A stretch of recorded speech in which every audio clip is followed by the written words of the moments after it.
Somehow north India में हमें अब लगता है कि 500-600 नहीं है तो बहुत अच्छा है। बहुत अच्छा है। तो ये यू आर एब्सोल्युटली राइट। और एक्चुअली यदि हम इंटरनेशनल रिकमेंडेशन क्या कहते हैं, वो कहते हैं 50 के ऊपर एक डेंजरस जोन स्टार्ट हो जाता है। फॉर एग्जांपल यदि हम बात करें कि गाइडलाइन क्या कहती है, कहते हैं कि 100 करीब के बाद आपको घर से निकलना अवॉइड करना होता है। और 100 के बाद ही एग्जैक्टली और एक्टिविटीज अवॉइड करनी होती है। 50 के ऊपर जैसे एक हो जाता है तो हेल्थ रिस्क स्टार्ट हो जाते हैं। और इन जनरल रिकमेंडेशन तो 0 to 50, 50 to 100, 100 to 50, 150 to 200 और एक 250 to 300 के बियॉन्ड हैजर्डस लेवल होता है। ओके। जिसको एक हेल्थ इमरजेंसी, कर चुके हैं। जिसको हम हेल्थ इमरजेंसी मान सकते हैं। But more and more research आ रही है कि क्रॉनिक पोल्यूशन एक्सपोजर बॉडी के हर ऑर्गन के लिए डिट्रीमेंटल है। तो for example first and most obvious चीज़ है कि लंग को डैमेज करता है। लंग्स में ब्रीदिंग कैपेसिटी, लंग की कैपेसिटी धीरे धीरे हर्ट होती है। क्या होता है, ओवर टाइम धीरे धीरे लंग डैमेज और स्कार और फाइब्रोज होती रहती है, उसकी कैपेसिटी कम होती है।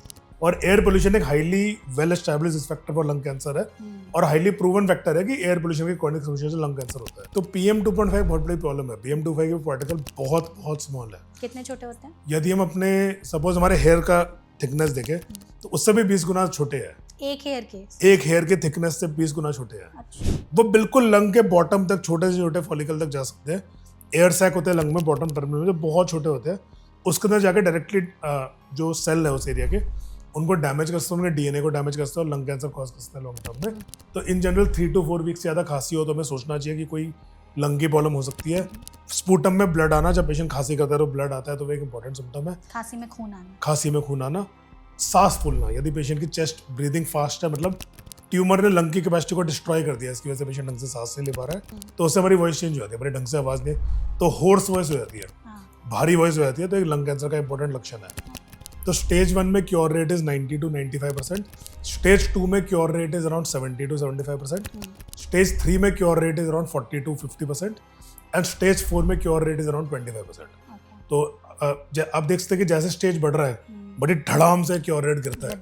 अगर तुम कह रहे हो कि डिटॉक्स से मेरे लंग से पोल्यूटेंट निकल जाएंगे, वो तो नहीं होगा। रीजन ये है कि देखो वो एक फिजिकल ऑब्जेक्ट है जो लंग के अंदर है, तो उसको वो ड्रिंक पीने से उसको लात पड़ के वो लंग से तो बाहर नहीं आने वाला, तो लंग से पोल्यूटेंट नहीं निकलेगा।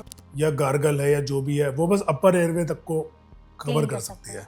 तो जो लार्ज पार्टिकल जैसे खांसी होती है, इरिटेशन होती है, अस्थमा होता है, हो सकता है इसमें हेल्प करे। Problem is the small particle जो माइक्रोस्कोपिक है, जो लंग के रूट में है, उनको एक्चुअली क्लीन करने का कोई तरीका नहीं है, बस उनका एक्सपोजर ही अवॉइड करना पड़ेगा।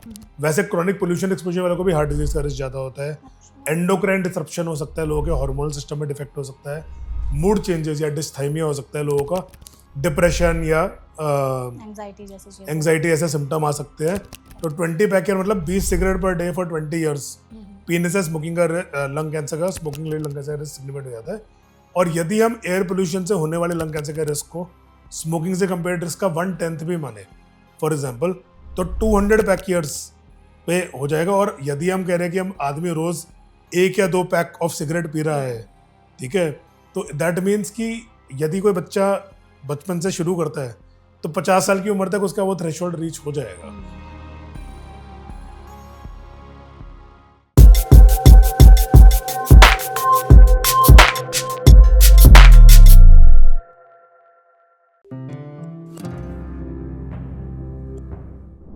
लंग कैंसर का नाम सुनते ही लोगों को लगता था ये प्रॉब्लम उन्हें होती है जो ज्यादातर स्मोक करते हैं, लेकिन इंडिया में आज के समय में लंग कैंसर के केसेस नॉन स्मोकर्स में भी बढ़ते जा रहे हैं।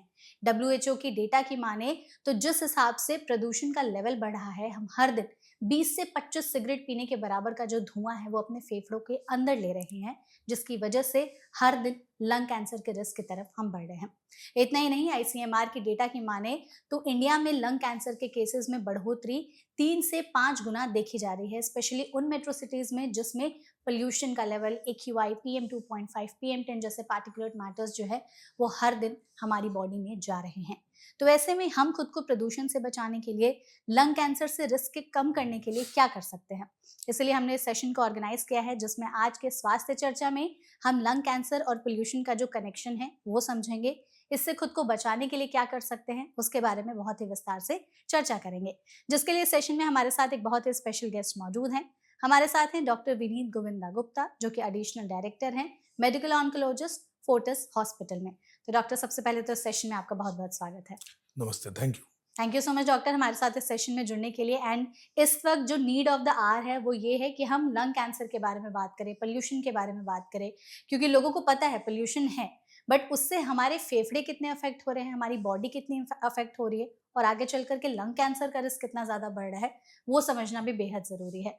शुरुआत हम इसी से करते हैं, जैसे हम AQI सुन रहे हैं हर दिन, PM 2.5 PM 10 की बात सुन रहे हैं, तो AQI जैसे हम सुन रहे थे कि 500 पहुंच गया, 600 पहुंच गया, 1000 पहुंच गया, ये वी नो बहुत डेंजरस है।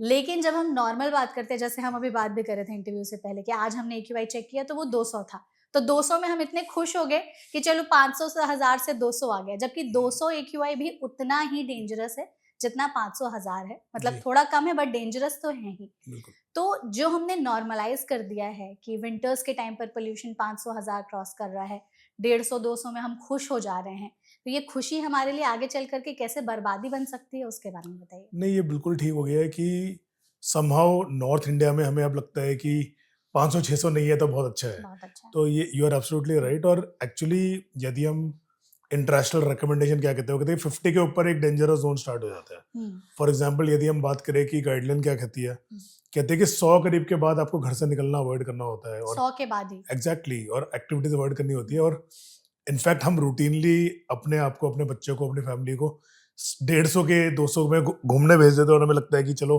आज पोल्यूशन कम है। तो एक बहुत ही डेंजरस एडजस्टमेंट मान ले, या इसको एक बहुत ही डेंजरस फॉरगेटफुलनेस मान ले। हम भूल रहे हैं कि हम एक टॉक्सिक एनवायरनमेंट में अपने आप को और अपनी फैमिली को रख रहे हैं, जो लॉन्ग टर्म को काफ़ी हद तक हार्म कर सकता है। और किसी भी एंगल से 200 और 150 का AQI अच्छा नहीं है। बस ये है कि नॉर्मली 600 की आदत पड़ जाती है, तो फिर हमें लगता है कि आज थोड़ा मौसम खुला खुला लग रहा है। हाँ। बट असली खुला मौसम तो मुझे लगता है दिल्ली में हमने पता नहीं कितने महीनों से देखा ही नहीं है। बिल्कुल एग्जैक्टली, आई थिंक सालों से नहीं देखा। 50 के नीचे AQI तो मुझे याद भी बहुत नहीं है कि बहुत कब कम होता है ऐसा बिल्कुल। हुआ होगा। तो अगर किसी को समझना हो कि AQI कितने से नीचे हो तो वो हमारे शरीर के लिए अच्छा है, जिसमें हम बोल सकते हैं कि हाँ हम साफ हवा में सांस ले रहे हैं, और किस लेवल से क्रॉस कर जाता है तो हमारे लिए वो एक डेंजर जो जोन है वो शुरू हो जाता है। जी, तो आइडियली AQI 50 से नीचे होना चाहिए। यदि एयर क्वालिटी इंडेक्स 50 के नीचे है तो एक नॉर्मल AQI है, इसमें सारी आउटडोर एक्टिविटीज अलाउड है, ठीक है। और कोई हेल्थ को हैजर्ड नहीं है, और पर्सन को एलिवेटेड कोई हेल्थ कंडीशन का रिस्क नहीं है। 50 के ऊपर जैसे AQ जाता है तो हेल्थ रिस्क स्टार्ट हो जाते हैं। और इन जनरल रिकमेंडेशन तो 0 to 50, 50 to 100, 100 to 50, 150 to 200, और एक 250 to 300 के बियॉन्ड हैजर्डस लेवल होता है, ओके। जो जो जिसको हाँ, एक जो हम हेल्थ कब तक इमरजेंसी, क्रॉस कर चुके हैं। जिसको हम हेल्थ इमरजेंसी मान सकते हैं। तो प्रैक्टिकली स्पीकिंग यदि हम किसी ऐसे शहर में रहना चाहे जिसमें हवा सांस लेने से हमारी हेल्थ को कोई रिस्क नहीं हो रहा है लॉन्ग टर्म, तो उस शहर का AQI 50 से नीचे होना चाहिए, जो आई थिंक ज्यादातर शहरों में आज के दिन हमारी कंट्री में नहीं है। और बट सही मौसम में, समर्स में, कभी कभी कुछ शहरों में इंडिया में AQI डिप हो जाता है कुछ शहरों में, बट मेजॉरिटी सिटीज में अभी भी जो आउटडोर एयर है वो अनहेल्दी है, और पेशेंट और लॉन्ग टर्म लोगों की हेल्थ के लिए अच्छी नहीं है। बिल्कुल, आपने जैसे कहा कि 50 से ऊपर ही क्रॉस करते ही वो जो हैजार्डस में आ जाता तो है, डेंजर जोन स्टार्ट हो डेंजर, जाता है, हाँ, रिस्क स्टार्ट हो जाता डेंजर जोन स्टार्ट हो जाता है, तो ऐसे में मतलब बाहर ही जाना अवॉइड करना है। चाहिए। जी जी। तो जैसे हम देख रहे हैं कि AQI का लेवल्स इतना ज़्यादा है, फिर भी लोग बाहर घूम रहे हैं, ऑफिस के काम भी हो रहे हैं, इवन कंस्ट्रक्शन भी हो रहा है, डस्ट भी है, विंटर्स भी है, स्मोक भी फैला हुआ है, लोग मास्क भी नहीं लगा रहे हैं। तो अगर 50 AQI से ज़्यादा क्रॉस कर रहा है, हम 500 1000 AQI तक में रह रहे हैं, तो उससे हमारे शरीर पर क्या असर पड़ रहा है, किन बीमारियों का रिस्क जो है वो हर दिन हमें हो रहा है। जी, तो ये एक बहुत ही इंटरेस्टिंग चीज़ है। मतलब हर तरह की एक पॉइंट पे लोगों को लगता था कि सिर्फ लंग को ही डैमेज और लंग को ही इंजरी होता है, but more and more research आ रही है कि क्रॉनिक पोल्यूशन एक्सपोजर बॉडी के हर ऑर्गन के लिए डिट्रीमेंटल है। तो for example first and most obvious चीज़ है कि लंग को डैमेज करता है। लंग्स में ब्रीदिंग कैपेसिटी, लंग की कैपेसिटी धीरे धीरे हर्ट होती है। यदि आज सपोज कोई आदमी है जिसकी अच्छी लंग्स है, सपोज उसकी 5-6 लीटर की टोटल लंग कैपेसिटी है, वो एक लंबी सांस में इतना एयर अपने लंग में जमा कर सकता है। क्या होता है, ओवर टाइम धीरे धीरे लंग डैमेज और स्कार और फाइब्रोज होती रहती है, उसकी कैपेसिटी कम होती रहती है। एवेंचुअली क्या होता है कि यदि लंग कैपेसिटी बहुत कम हो जाए तो थोड़ी सी क्षति से ही उसकी सांस फूल जाएगी या हेल्थ खराब हो जाएगी। किसी को फॉर एग्जाम्पल यदि किसी की लंग नॉर्मल है, उसको सपोज इन्फेक्शन हो गया, निमोनिया हो गया, बैक्टीरियल इन्फेक्शन हो गया, उसके पास बहुत सारा नॉर्मल लंग है जो डैमेज लंग, जब तक वो रिकवर हो रहा है वो नॉर्मल अपनी लंग से सांस ले सकता है। पर यदि किसी आदमी की लंग की कैपेसिटी कम हो गई है क्रॉनिक पोल्यूशन इंजरी से, तो व्हाट हैपेंस इज कि थोड़ी सी इन्फेक्शन ही उसको हॉस्पिटल में डाल सकती डाल है। सकती है तो बिल्कुल। तभी कहते हैं कि तुम्हारे लंग कमजोर है। लंग कमजोरी का मतलब बेसिकली ये है कि उसका lung capacity, normal lung capacity loss हो गया है, जिसकी वजह से छोटी इंजरी ही उसको डैमेज कर सकती है। और आजकल हम कॉमनली देख रहे हैं कि इवन यंग एज में हाँ लोग बहुत वीक लंग्स लेके आ रहे हैं और थोड़े थोड़े इन्फेक्शन से उनको हॉस्पिटल में लैंड कर जाते हैं। करेक्ट। सिमिलरली बच्चों में एक स्पेशली रिस्की चीज है क्योंकि डेवलपिंग लंग्स होते हैं, हाँ और इस एज में pollution exposure not just lung की डेवलपमेंट को हर्ट करता है बट इम्यूनिटी को भी हर्ट करता है और अस्थमा जैसी प्रॉब्लम्स क्रिएट करता है। तो आजकल हम देखते हैं कि बच्चे कॉमनली इनहेलर लेके घूमते हैं, नेबुलाइजर। ब्रेथलेसनेस होती है, नेबुलाइजेशन की जरूरत पड़ती है। Part of it is air pollution, क्योंकि एयर पोल्यूशन से क्रॉनिक लंग एक्सपोजर से इन्फ्लेमेशन होती है, इससे लंग्स क्लोज हो जाती है, इसकी वजह से उनको अस्थमा ऐसी प्रॉब्लम्स होती है। करेक्ट। उसके अलावा लॉन्ग टर्म एक्सपोजर से ऑफकोर्स जैसे हमने लंग कैंसर की बात करी, क्रॉनिक पोल्यूटेंट एक्सपोजर से स्मोकिंग के जैसे डैमेज होता है, उससे सिमिलर डैमेज लंग में होना स्टार्ट हो जाता है और नॉर्मल सेल में म्यूटेशन क्रिएट हो जाती है जो कैंसर में कन्वर्ट हो जाती है। और एयर पोल्यूशन एक highly well established factor for lung cancer है और हाईली प्रूवन फैक्टर है कि एयर पोल्यूशन के क्रॉनिक एक्सपोजर से लंग कैंसर होता है। करेक्ट बिल्कुल। अदर देन लंग बहुत सारे ऑर्गन्स में भी और डैमेज होता है। डेटा आ रहा है कि क्रॉनिक पोल्यूशन एक्सपोजर से कार्डियोवास्कुलर हेल्थ पे जोर पड़ता है। जैसे स्मोकर्स को हार्ट डिजीज का रिस्क ज्यादा होता है, वैसे क्रॉनिक पोल्यूशन एक्सपोजर वालों को भी हार्ट डिजीज का रिस्क ज्यादा होता है। अच्छा। एंडोक्राइन डिसरप्शन हो सकता है, लोगों के हार्मोनल सिस्टम में डिफेक्ट हो सकता है, मूड चेंजेस या डिस्थाइमिया हो सकता है लोगों का, डिप्रेशन या एंजाइटी ऐसे सिम्टम आ सकते हैं। तो बहुत सारे अदर ऑर्गन्स में भी इफेक्ट पड़ता है, हार्मोनल सिस्टम में भी इफेक्ट पड़ता है। तो ultimately it is a very bad long term exposure. और सबसे बड़ी प्रॉब्लम क्या है कि हवा तो सांस लेनी पड़ेगी, हम उससे बच नहीं सकते। और सालों साल तक लोग 10 साल 20 साल 25 साल 30 साल एक्सपोज होते होते ये थोड़ी थोड़ी थोड़ी थोड़ी करके इंजरी एड अप होकर एक बहुत बड़ी डैमेज में कन्वर्ट हो जाती है। एग्जैक्टली, क्योंकि लोगों को लगता है कि सिर्फ प्रदूषण की वजह से आपके फेफड़े ही अफेक्ट होते हैं, बट सिर्फ फेफड़े ही नहीं, आपके दिल, आपके इम्यूनिटी, आपकी बाकी अदर बॉडी ऑर्गन्स भी उतनी ज्यादा इम्पैक्ट होती है। Absolutely. तो अगर जैसे हम दो फेफड़े अगर हम देखें एक साथ, एक हेल्दी लंग्स और एक जो पोल्यूटेड या स्मोकर्स के लंग्स, तो पहले हम देखते थे कि जो स्मोकर्स के लंग्स होते थे वो काले दिखते थे एकदम। तो क्या जो लोग पोल्यूशन में भी रह रहे हैं उनके भी फेफड़े अब काले हो रहे हैं? जी जी बिल्कुल। इनफैक्ट आप यूट्यूब पर जाके इसके वीडियोस भी देख सकते हैं कि क्रॉनिक पोल्यूटेड एनवायरनमेंट में जो लोग रह रहे हैं उनके लंग वैसे ब्राउन और ब्लैक हो जाते हैं। ऑफकोर्स जितने स्मोकर के होते हैं उतने नहीं होते हैं, पर उनमें कलर चेंजेस और एनाटॉमिकल चेंजेस वैसे होने लग जाते हैं कि स्मोकर लंग में होते हैं। और तुम विजिबली देख सकते हो कि कोई आदमी सपोज एक पोल्यूटेड सिटी जैसे हम दिल्ली में रहते हैं कंपेयर टू एक नॉन पोल्यूटेड सिटी, मान लो कोई पहाड़ियों में रह रहा है जहाँ पे पोल्यूशन कम है, उनमें डिफरेंसेस क्लियरली दिख जाएगा and those changes are seen in the lungs. तो क्या ऐसे मेट्रो सिटीज को छोड़ के फिर पहाड़ों में शिफ्ट हो जाना चाहिए? नहीं पर ये सोल्यूशन नहीं है ना, फिर पहाड़ों में पोल्यूशन स्टार्ट हो जाएगा और वहां छोड़ के कहाँ जाएंगे? करेक्ट, फिर हम वहां भी प्रदूषण जी जी। तो मुझे लगता है कि इसके फंडामेंटल सॉल्यूशंस ढूंढने की जरूरत है कि पोल्यूशन का क्या कॉज है अल्टीमेटली उससे। क्योंकि देखो इंडिया एक डेवलपिंग और इंडस्ट्रियलाइजिंग कंट्री है, पर ऐसा नहीं है कि दूसरे इंडस्ट्रियलाइजिंग कंट्री में इतनी बुरी हवा है। There is a set of policies जिसकी वजह से पोल्यूशन हमारे सिटीज में ज्यादा है और उन चीजों को धीरे धीरे करके हमें इम्प्रूव करना है। जैसे हम दूसरी कंट्रीज को देखें जो पुअर से रिच में धीरे तरफ जा रहे हैं, उन्होंने भी पोल्यूशन की प्रॉब्लम को धीरे धीरे डील किया है। यदि हम चाइना की बात करें, पहले बात करते थे कि इसमें स्मॉग होते थे, हर साल पोल्यूशन बहुत बैड होता था, और उन्होंने काफी एफर्ट करके अपने पोल्यूशन सिचुएशन को इम्प्रूव किया है। बहुत सारे पॉलिसी डिसीजंस लेके धीरे धीरे एफर्ट करके they have improved the level of pollution. और अब चाइना के पोल्यूशन को आप सपोज आप यूरोप के पोल्यूशन से कंपेयर करो तो डेफिनेटली चाइना यूरोप से ज्यादा पोल्यूटेड है, बट चाइना को इंडिया से कंपेयर करो तो चाइना एयर पोल्यूशन इंडिया से कम है। तो एक कंटिन्यूम है, धीरे धीरे कंट्री को उस पॉलिसीज पे चलना पड़ेगा ताकि एयर पोल्यूशन कम हो। और इसका सोल्यूशन ये नहीं है कि हम दिल्ली से भाग जाए। एंड ऑफ द डे हमें जहां भी हम रहेंगे वहां तो उधर की पॉलिसी ठीक नहीं है तो वहां पे पोल्यूशन क्रिएट हो जाएगा। तो हमें पॉलिसीज पे वर्क करना है जिसमें हमें शहर छोड़ के भागना ना पड़े और हमारे शहर में ही हम एक मोर लिवेबल एनवायरनमेंट अपनी फैमिलीज को और अपने बच्चों को दे पाए। बिल्कुल, क्योंकि एयर जो है वो बेसिक राइट है हमारा, साफ हवा, साफ पानी, तो उसमें ही अगर, और लंग्स जैसा जो ऑर्गन है जिसे हम रेस्पिरेटरी ऑर्गन बोलते हैं, इसका काम ही है कि हमारे शरीर में हम हवा ले, और वही बहुत ज्यादा अगर हवा ही खराब है, लंग्स ही इम्पैक्ट हो रहे हैं, तो फिर क्या मतलब है? क्योंकि आजकल सोशल मीडिया पे वही आ रहा है कि if you can leave Delhi, leave Delhi. और ऐसे सिर्फ दिल्ली नहीं, ऐसे मेट्रो सिटीज जहां पर सच में पोल्यूशन का लेवल काफी ज्यादा है तो आप छोड़ दो, but that is not a feasible option for everyone, for most of us. आप हाँ, छोड़ के चले जाओगे तो काम क्या करोगे? आपके बच्चे कहाँ जाएंगे? आपके बच्चों के स्कूलिंग का क्या होगा? करियर, एजुकेशन, हर चीज है। तो अल्टीमेटली देखो, living the city is not a solution for 99%। कोई मान लो अरबपति आदमी है, रिटायर हो गया, वो जो मर्जी करे, बट ज्यादातर लोगों के लिए जो उनका वर्क प्लेस होम प्लेस है उसको छोड़ के भागना कोई सोल्यूशन नहीं है. बिल्कुल. And we have to fix the problem here. ये हमारा शहर है, हम इधर पैदा हुए हैं, हम इधर रह रहे हैं सालों से, हमारा सारे फैमिली इधर है, हमारा ऑक्यूपेशन इधर है, हमारा हक है कि इस शहर में एक अच्छा लाइफ जी सके. करेक्ट. ऐसा ये कॉन्सेप्ट गलत है कि कोई चीज हमें प्रॉब्लम लग रही है तो हम ऐसा भाग जाए. तो it is our right to fix the problem over here and public को और गवर्नमेंट को टुगेदर वर्क करके इस प्रॉब्लम को सॉल्व करने की जरूरत है. बिल्कुल.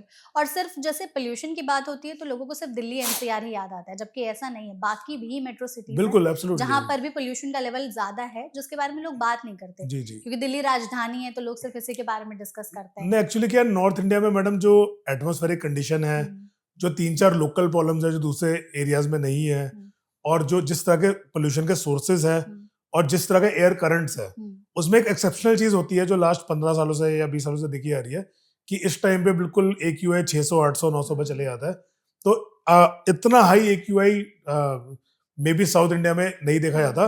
But still if you look at the India pollution map, तो ऐसा नहीं है कि दूसरे शहरों में पोल्यूशन नहीं है. रूटीन अभी भी एयर पोल्यूशन एक प्रॉब्लम है जो मोस्ट ऑफ इंडिया डील कर रहा है. Correct. Most of India specially in winters deals with a big problem of air pollution. और इवन माउंटेनियस एरियाज में ऐसा नहीं है कि तुम्हें 0 to 50 मिल रहा है. इस टाइम जो पे दिल्ली में अगर सपोज 400 है तो शिमला में भी 150-200 रहेगा. ऐसा नहीं है कि शिमला में AQI 0 है. तो ये प्रॉब्लम ऐसा नहीं है कि आप पहाड़ियों पे भाग के से बच सकते हो. तो इसको अल्टीमेटली सॉल्व ही करना पड़ेगा. तो विंटर्स में बढ़ क्यों जाता है ज्यादातर तो पोल्यूशन? विंटर्स में कुछ एटमॉस्फेरिक कंडीशंस होती है जो पोल्यूटेंट्स को लोअर लेवल्स पे रखती है instead of taking them of. एक तो इस नॉर्थ इंडिया एरिया में जो एयर करंट्स है विंटर्स में कम हो जाते हैं. तो नॉर्मली क्या है, तेज हवा अगर जाएगी तो पोल्यूटेंट्स उस विंड से दूर चले जाएंगे और डिसिपेट हो जाएंगे, अलग अलग जगह पे चले जाएंगे. तो जो एवरेज दिल्ली का AQI है वो इम्प्रूव हो जाएगा. तो इस टाइम पे विंड की स्पीड कम हो जाती है. दूसरा, जिस तरह का एयर करंट डेवलप होते हैं वो उस पोल्यूशन को नीचे रखते हैं और वहीं पे रखते हैं. थर्ड, रेन नहीं होती तो जो पोल्यूटेंट्स बारिश से चिपक के जमीन पे गिर के खत्म हो जाते हैं, वो जमीन पे नहीं गिर पाते हैं. तो इस सारी चीजों का कॉम्बिनेशन ये होता है कि पोल्यूशन लेवल हाई होता है. आपने इस विंटर में नोटिस किया होगा कि शुरुआत में थोड़ी बारिश ज्यादा हुई थी. तो हालांकि इस टाइम लोग एक्सपेक्ट करते थे कि पोल्यूशन बहुत ज्यादा है, पर हमें ऑलमोस्ट 1.5 मंथ बहुत अच्छा मिला जिससे पोल्यूशन बहुत कम था. और इसका मेन रीजन था विंड और रेन इस टाइम थी. तो उसकी वजह से जो पोल्यूटेंट्स इकट्ठे होने चाहिए थे वो बह गए थे. बट जो विंटर प्रॉपर है यानी नवंबर, दिसंबर, जनवरी, फरवरी, उसमें एटमॉस्फेरिक कंडीशन ऐसी होती है कि जो पोल्यूटेंट्स निकल जाने चाहिए वो निकलते नहीं है, एक जगह पे इकट्ठे हो जाते हैं. और इससे एक नेट गैस चेंबर जैसा इफेक्ट हो जाता है कि लोगों को एक हाई लेवल ऑफ पोल्यूशन से डील करना पड़ता है, specially in north India. Okay, तो ये रीजन है जिस वजह से सर्दियों में पोल्यूशन का लेवल ज्यादा होता है. एग्जैक्टली. तो समर आपने देखा होगा मॉनसून्स में, समर्स में इतना हाई पोल्यूशन नहीं होता. उसका रीजन ये कि पोल्यूशन उस टाइम भी पोल्यूटेंट डेवलप भी हो तो वो पोल्यूटेंट्स निकल जाते हैं और एटमॉस्फेरिक कंडीशन से उसको डिसिपेट कर दिया जाता है. पर विंटर्स में ये प्रोसेस कम हो जाते हैं, इसलिए एक्स्ट्रा पोल्यूशन होता है इस टाइम पे. ओके. तो डॉक्टर, जैसे कहा जाता है कि अगर कोई सिगरेट पीता है, स्मोक करता है, 10, 15 या 20 साल लगातार उन्होंने स्मोक किया तो उनमें लंग कैंसर होने के चांसेस बढ़ जाते हैं. अब जो डेटा है वो ये कि हम एक दिन में ही 20-25 सिगरेट पीने के बराबर का धुआं ले रहे हैं. तो फिर क्या कितने चांसेस है कि आगे चल करके ऐसे लोग जो रह रहे हैं इस तरह के प्रदूषित एनवायरनमेंट में, उनमें फेफड़ों के कैंसर होने का जो रिस्क है कितने सालों में डेवलप होगा? तो बहुत रिलेवेंट क्वेश्चन है. तो देखो, एक बड़ा इंपॉर्टेंट चीज है जो स्टैटिस्टिक WHO ने दिया है कि पोल्यूटेड एनवायरनमेंट में रहना बहुत सारे सिगरेट पीने के बराबर है. उसमें एक न्यूएंस है. मतलब इवन दो एक हाईली पोल्यूटेड एनवायरनमेंट में रहना एक बहुत सारी सिगरेट स्मोकिंग करने के बराबर होता है. बट जितना डैमेज स्मोकिंग कॉज करती है उतना डैमेज पोल्यूशन पोल्यूशन भी डैमेज कॉज करती है, पर रिलेटिवली लेस कॉज करती है. क्यों मैं ये रीजन इसलिए बोल रहा हूँ क्योंकि ऐसा ना हो कि लोग सोचे हम दिल्ली में रह रहे हैं तो चलो सिगरेट भी पी लेते हैं, 20 की 21 सिगरेट हो जाएगी, क्या फर्क पड़ता है. तो ये बहुत ही इंपॉर्टेंट चीज है. मतलब यू हैव टू रिमेंबर, जो टोबैको स्मोक है उसमें जो एयर पोल्यूशन है उससे compared much more dangerous chemicals है जो बहुत सारे लंग कैंसर के अलावा बहुत सारे अलग कैंसर कॉज कर सकते हैं. एंड टोबैको स्मोक और एयर पोल्यूशन में in fact air pollution tobacco smoke से कम डेंजरस है. Tobacco smoke is much more dangerous than air pollution. तो बहुत बड़ी इंपॉर्टेंट चीज है क्योंकि कुछ टाइम पहले किसी पेशेंट ने मेरे को यही बोला था कि सर पोल्यूशन है ऐसा ही है, वैसे 15 पी रहे हैं, मैं 2 सिगरेट दिन में पी लूं तो क्या फर्क पड़ता है, 15 का 17 हो जाएगा. तो ऐसा नहीं है. जो टोबैको स्मोक से कैंसर का रिस्क बढ़ता है वो एयर पोल्यूशन से जितना रिस्क बढ़ता है उससे कंपेयर कई गुना ज्यादा है. तो tobacco can not be compare to air pollution. Air pollution important cancer का रिस्क फैक्टर है जो कैंसर का रिस्क बढ़ाता है. पर इंडिया में आज के दिन भी 90% लंग कैंसर स्मोकर्स में ही होते हैं. तो इवन विथ द फैक्ट कि एयर पोल्यूशन बहुत है इंडिया में, even then it I would say 80 to 90% lung cancer smokers में ही होते हैं. तो tobacco and air pollution should not be directly compared. But problem क्या है, देखो टोबैको सिर्फ स्मोकर्स को इफेक्ट करता है, जबकि एयर पोल्यूशन इतने सारे लोगों को इफेक्ट करता है. जो चाहे स्मोक जो जी रहा है उसको एयर पोल्यूशन इफेक्ट करता है. तो total number of exposed people, अगर तुम टोबैको मान लो, मैं पूछो दिल्ली में कितने % मेल स्मोक करते हैं, तो यदि हम बच्चों को आउट कर दे तो मे बी उसका आंसर होगा 15%, not more than that, may be 20%. But यदि हम पूछे कि दिल्ली में कितने लोग एयर पोल्यूशन से एक्सपोज्ड है, तो एवरीबडी इज एक्सपोज्ड, 100% एक्सपोज्ड. और उसमें तुम्हारे बच्चे भी आ गए, उसमें एल्डरली भी आ गए, सब लोग आ गए. तो ये बहुत इंपॉर्टेंट नुएंस है कि एयर पोल्यूशन से जो नंबर ऑफ पीपल एक्सपोज्ड है, that is much larger than number of people exposed to tobacco, number 1. And number 2, air pollution का एक्सपोजर लॉन्ग टर्म है. टोबैको वाला हो सकता है कि 10 साल स्मोक करे फिर छोड़ दे, या ओल्डर एज पे स्मोकिंग स्टार्ट करे, यंग एज पे स्टार्ट ना करे. पर दिल्ली में कोई बच्चा पैदा हुआ, उसका डे 1 से एयर पोल्यूशन एक्सपोजर स्टार्ट हो जाता है. बिल्कुल. तो एक long term exposure, chronic exposure, involuntary exposure of much larger population makes air pollution a big problem. तो सेकंड है कि ओवर टाइम, जो क्वेश्चन है कि कितने time, it is a complex question. मतलब ऐसा नहीं है कि तुम 20 साल एक्सपोज होगे. टोबैको में भी ऐसा नहीं है. हम कई बार देखते हैं कि एक आदमी ने सिर्फ 5 साल स्मोक किया, उसको लंग कैंसर हो गया, और एक आदमी ने 50 साल स्मोक किया, उसको कुछ भी नहीं हुआ. तो ओपीडी में भी कई बार पेशेंट आते हैं, वो बोलते हैं कि सर मैंने तो इतना स्मोक नहीं किया पर मेरे को लंग कैंसर हो गया. मेरे बाबा ने तो 50 साल सिगरेट पी रोज और क्वार्टर रोज पीते रहे, तब भी उनको कुछ नहीं हुआ. तो उसका आंसर ये है कि इसके it is a complex relationship. इसमें पेशेंट के जेनेटिक्स, अदरवाइज जो इम्यूनिटी है उसकी हेल्थ कैसी है, एंटी कैंसर बॉडी की इम्यूनिटी कैसी है, रैंडम चांस, कौन सी म्यूटेशन हो गई, कौन सी म्यूटेशन नहीं हुई, एंड सो ऑन. बहुत चीजें मैटर करती है. तो it's not a fixed time based relationship. But जैसे हम स्मोकिंग की बात करते हैं, तो हम कहते हैं कि इन जनरल 20 पैक ईयर्स के बाद स्मोकिंग का रिस्क सिग्निफिकेंट हो जाता है. तो 20 पैक ईयर मतलब 20 cigarette per day for 20 years पीने से स्मोकिंग का लंग कैंसर का, स्मोकिंग रिलेटेड लंग कैंसर का रिस्क सिग्निफिकेंट हो जाता है. और यदि हम एयर पोल्यूशन से होने वाले लंग कैंसर के रिस्क को स्मोकिंग से कंपेयर रिस्क का 1/10 भी माने, फॉर एग्जाम्पल, तो 200 पैक ईयर्स पे हो जाएगा. और यदि हम कह रहे हैं कि हम आदमी रोज 1 या 2 पैक ऑफ सिगरेट पी रहा है, ठीक है, तो दैट मीन्स कि यदि कोई बच्चा बचपन से शुरू करता है तो 50 साल की उम्र तक उसका वो थ्रेशोल्ड रीच हो जाएगा. तो it is not a insignificant cause of lung cancer just because of the sheer length of exposure. Length ही इतना ज्यादा है कि वो पेशेंट की बाकी सब चीजों को ओवरवेलम कर देता है. Correct. और कैंसर के रिस्क को काफी सिग्निफिकेंट बनाता है. तो जैसे हमने AQI की बात की, लंग कैंसर की बात की, PM 2.5 और PM 10 के बारे में इस वक्त काफी ज्यादा बातचीत हो रही है. तो PM 2.5 बोला जाता है कि नेकेड आई से हम देख नहीं सकते. तो जब वो हमारे फेफड़ों के अंदर जा रहा है, इस तरह के पार्टिकुलेट मैटर्स, तो कितना ज्यादा हमारे फेफड़ों को अफेक्ट कर रहा है, और उसके कुछ ऐसे लक्षण भी हैं जो दिखाई देते हैं हमें, जो हम समझ सकते हैं कि हाँ PM 2.5 या PM 10 जैसे जो मैटर्स हैं वो इतना अफेक्ट कर रहे हैं कि लंग कैंसर के सिम्टम्स डेवलप हो रहे हैं. तो PM 2.5 बहुत बड़ी प्रॉब्लम है. PM 2.5 के पार्टिकल बहुत स्मॉल है. कितने छोटे होते हैं? यदि हम अपने सपोज हमारे हेयर का थिकनेस देखें तो उससे भी 20 गुना छोटे हैं. एक हेयर के थिकनेस से 20 गुना छोटे हैं. अच्छा. तो कोई नेकेड ऐसे देख नहीं सकता. जैसे कोविड वायरस था वैसा साइज हो गया उसका. तो उसको देखने का कोई तरीका नहीं है. और चूंकि ये इतने छोटे हैं इसलिए इमीडिएट, जैसे ना मान लो बोले इमीडिएट क्या टॉक्सिसिटी होती है, तो हमें कुछ टॉक्सिसिटी फील ही नहीं होती.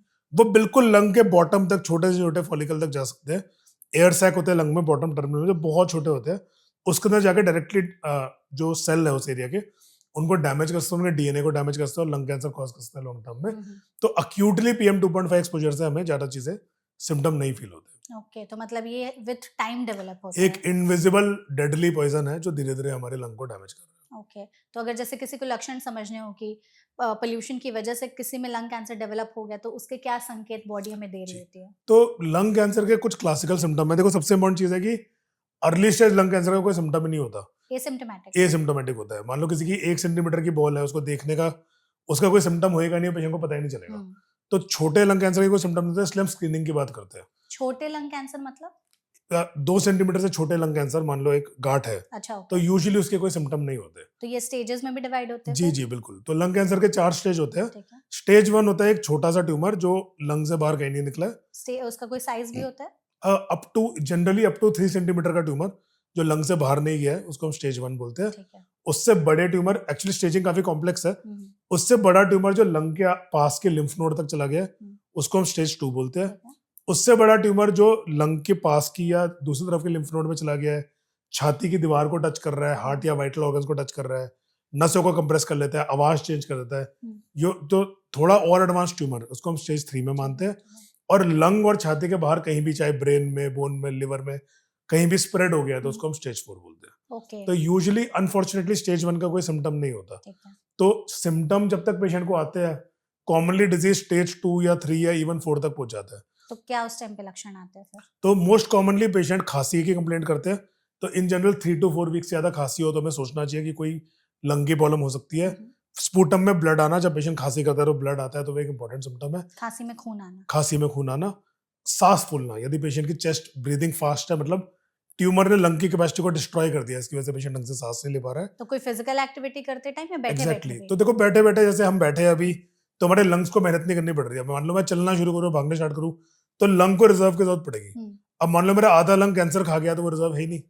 तो जब पेशेंट एक्सर्ट करेगा तो उसके सांस फूलेगी, और ये साइन होता है कि लंग में कोई ना कोई बीमारी है। थर्ड, वॉइस चेंज, ये बड़े अंडर अप्रिशिएटेड साइन होता है। आवाज में बदल जाती है? जी जी बिल्कुल।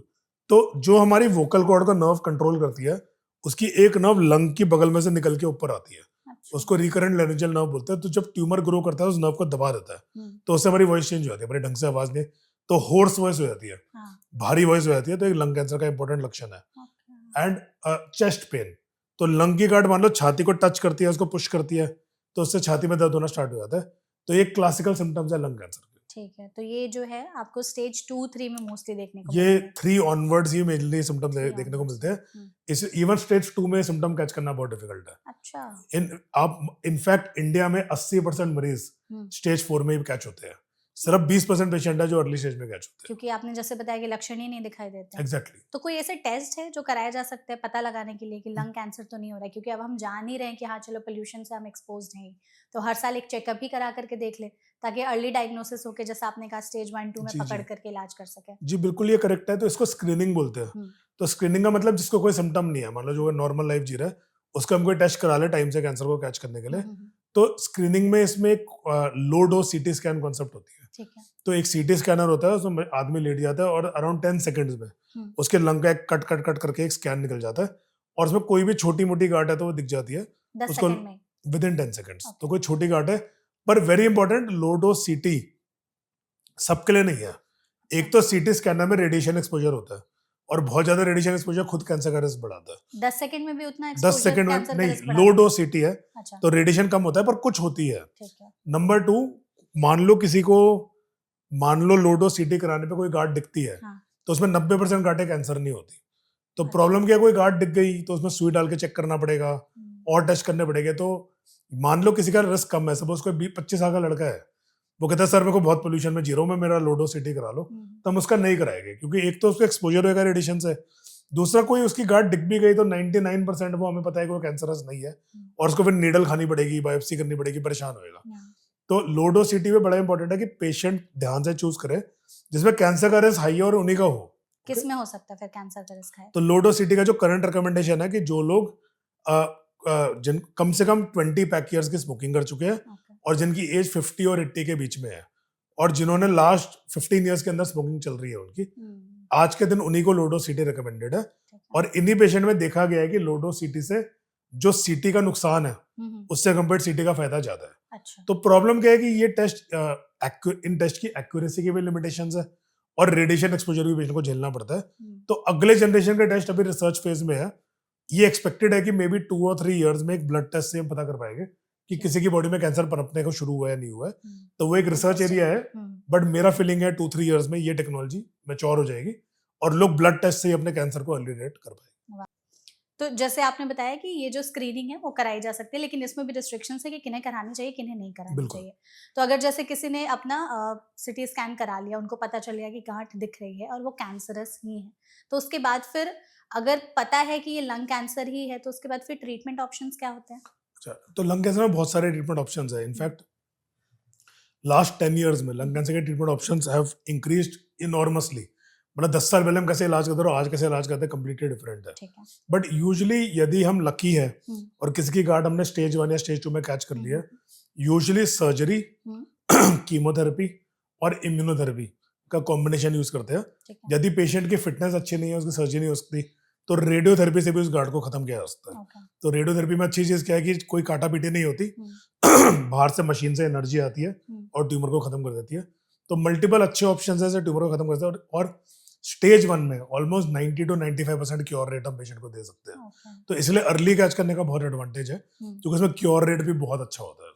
तो अगर जैसे स्टेज वाइज किसी को समझना हो कि इस स्टेज में आ रहे हैं तो उनके लंग कैंसर से ठीक होने के चांसेस इतने हैं, इस स्टेज में आएंगे तो बहुत कम हो जाता है, और वो जी। कौन सा स्टेज है जब लंग कैंसर एक बार हो गया तो ठीक नहीं हो जी। सकता? तो यदि हम ग्रॉसली बात करें, वैसे देखो आज के दिन सर्वाइवल बहुत डिफरेंट हो गया है। इनफैक्ट कुछ स्टेज 4 लंग कैंसर के टाइप्स है जिनका सर्वाइवल 10 साल से ज्यादा है। अच्छा। तो हाँ, तो क्या आजकल क्या है, कैंसर को हम टाइप्स पे डिवाइड करते हैं और कुछ टाइप ऐसे होते हैं जिनमें स्टेज मैटर नहीं करता। हाई स्टेज पे भी आप बहुत अच्छा आउटकम दे सकते हो, बट यदि हम ग्रॉसली बात करें तो स्टेज 1 में क्योर रेट इज 90 to 95%। और कितने साल मिलते हैं उनको? क्योर जड़ से इलाज, पूरे मतलब पूरी से? जिंदगी मिलेगी, जितनी ठीक। लाइफ भगवान ने दी है पूरी की पूरी मिलेगी। ओके। स्टेज 2 में cure rate is around 70 to 75%। Stage 3 में cure rate is around 40 to 50%।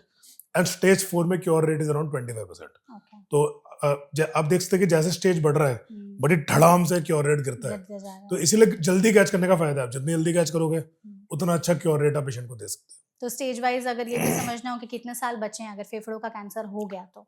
नहीं, क्योर का मतलब जड़ से, जब हम क्योर वर्ड यूज करते हैं इसका मतलब है जड़ से इलाज। हाँ। तो जड़ से इलाज मतलब फुल लाइफ। तो वो तो स्टेज 1 में ही है ना? वो स्टेज 2, 3, 4 में? 4 में भी अच्छा। 25% का जो फिगर है वो एक फुल लाइफ का फिगर है। और जो तो लोग नहीं, बाकी के जो बाकी 75% है? तो यदि पेशेंट का क्योर अचीव नहीं होता फॉर एग्जांपल, तो स्टेज 4 में डिपेंड करता है कि कैंसर का टाइप क्या है। ओके। कुछ टाइप्स में 2 साल है, कुछ टाइप्स में 3 साल है, कुछ टाइप्स में 10 साल है। It depends. तो ऑन एवरेज सब कुछ पूल करके around 25% long term survival stage 4 में। ओके, ठीक है। तो स्टेजेस वाइज फिर आपने जैसे हमें सिम्टम्स जी, बताए, जी।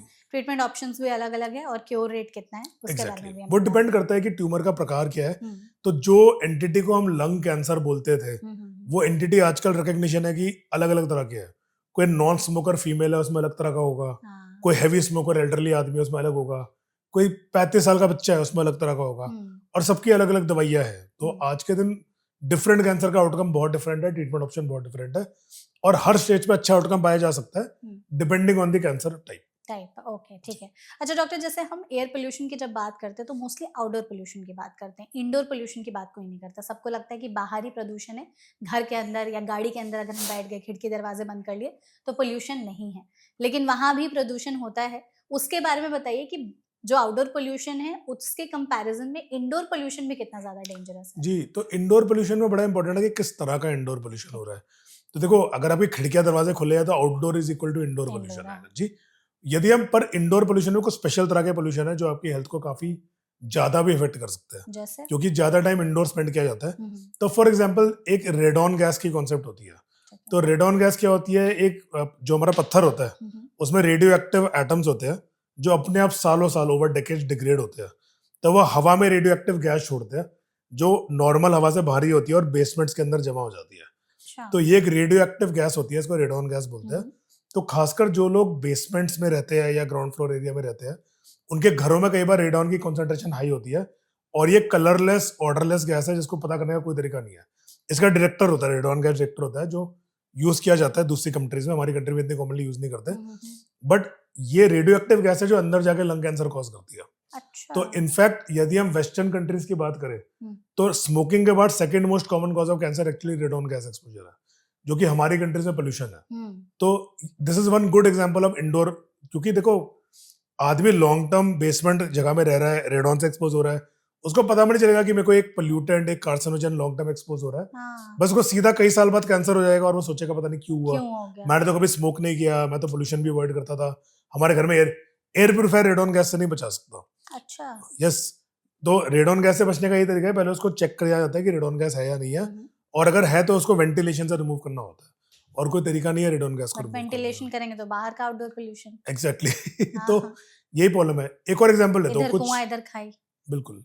एक और एग्जांपल लेता हूँ, कुछ पुराने घरों में जिनमें शेड होती थी, उनमें एस्बेस्टॉस की बनी हुई शेड होती थी। अच्छा। तो एस्बेस्टॉस आजकल इतना यूज नहीं होता। तो करकट बोलते हैं जैसे, Hindi word I am not very sure, ठीक है। पर एस्बेस्टॉस एक मटेरियल होता है जैसे पुराने समय पे वो शेड्स लगते थे, शेड्स लगते थे, ग्रे कलर वाले ये जो। बिल्कुल ग्रे कलर वाले, हाँ भाई, बिल्कुल हमारे यहाँ करेक्ट, करकट बोलते हैं बिल्कुल उसको। पत्थर जैसे लुक होती हाँ है, हाँ हाँ पर वो एक मिनरल है जो जमीन से खोद के निकाला हाँ, जाता है ऐसे ऐसे रहते और हैं। उसको वीव करके बनाया जाता है। हाँ, तो क्या देखा गया, एस्बेस्टोस सबसे पावरफुल कार्सिनोजन में से एक है।